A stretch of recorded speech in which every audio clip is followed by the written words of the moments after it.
Yeah, that's right. We're going to hit you with a Saturday stock market weekly recap. You know what? The week's over, and we've had a solid week. As usual, start with the Robinhood portfolio, go to the M1 Finance portfolio, see how the indices did, and then we get into news. Pretty simple stuff, right? So, from the Robinhood perspective, hey, pretty good week, I can't lie to you.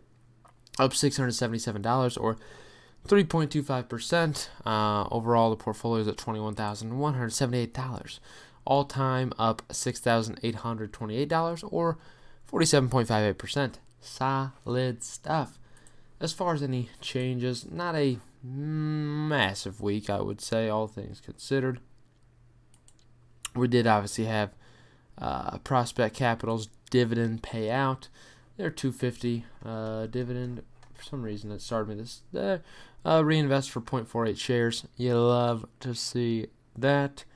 You love to see that. That's about all I can tell you. I don't know about you, but I love to see it. We have TD Ameritrade. Obviously, their dividend got reinvested. $1.25, nothing massive. So, turned into 0.033 shares. Starbucks dividend got reinvested. Again, nothing too crazy there.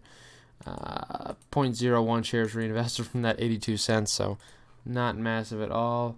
And again, we talk about this PSEC one.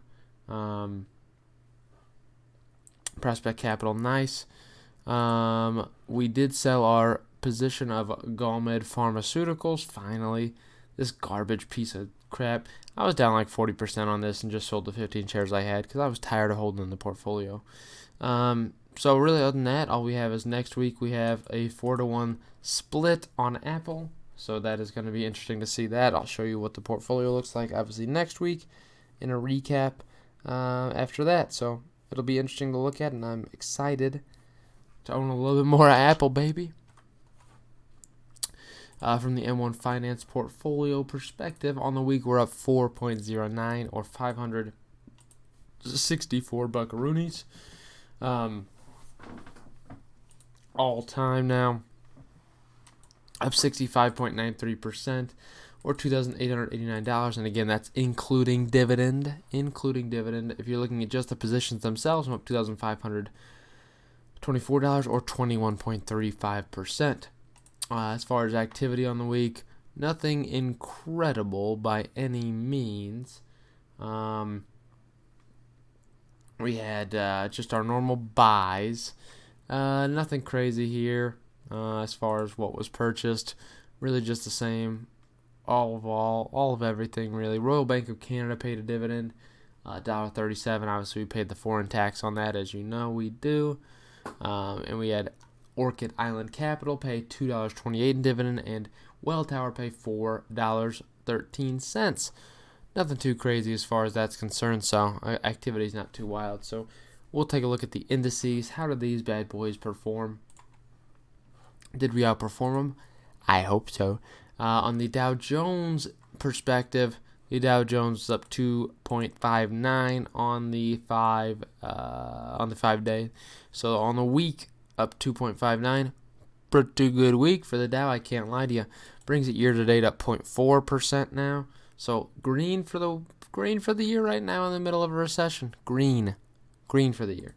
Seems incredible to say that the Dow is right now at 28,600. Holy crap. The S&P 500 finished over 3,500. That's right. Up 3.26 on the week. Overall in the year now up 8.58.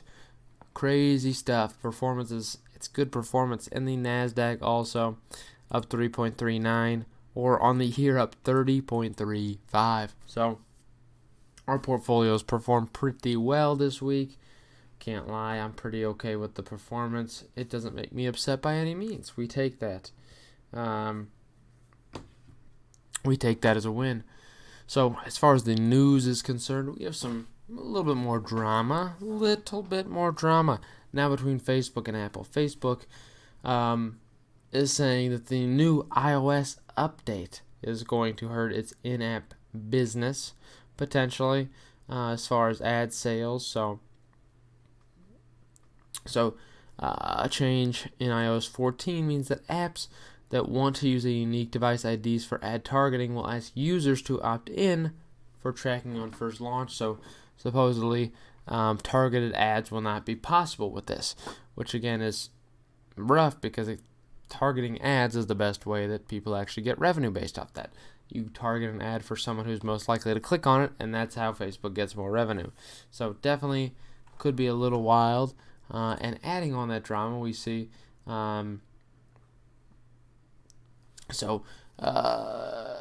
obviously singled out here. So Apple has a unique stranglehold as a gatekeeper on what gets on phones, says Zuckerberg to his 50,000 employees on a webcast. 50,000 employees on a webcast. Zuckerberg saying Apple can suck it. That's what he's saying. Saying, Apple, you are douchey for this. And, I can't say Apple's not douchey, but that's how they make money.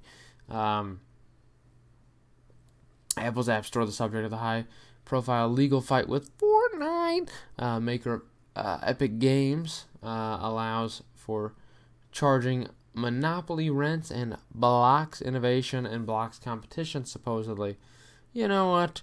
Facebook could say what they want, but at the end of the day, it is the decision of Apple to do what they want. I do think Apple wins this debacle, no doubt. But, just interesting to see how this is going to play out. We have Abbott Laboratories ended up getting a authorization for a 15-minute $5 test for the Ronas. 15-minute results, supposedly. Again, they've been talking about this for quite a while. Not sure exactly how this is going to work, but they plan on shipping tens of millions of tests in September, ramping up to 50 million tests per month by the end of October. At some point, that might be a few too many that late in the year, but again, might not be. You never know. Kevin Mayer, TikTok CEO, is already leaving, believe it or not. So obviously this guy who just left streaming at Disney is already leaving. Not exactly sure what's going on as that's concerned, but I don't know where he's going. But he's already leaving the company. So, pretty wild.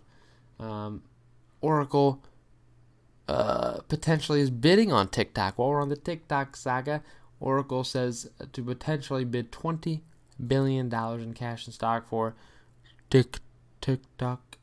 So that comprises of $10 billion in cash, $10 billion in Oracle stock, and 50% of annual TikTok profits flowing back to its owner for 2 years, according to the report. Not sure about that, but obviously we see that.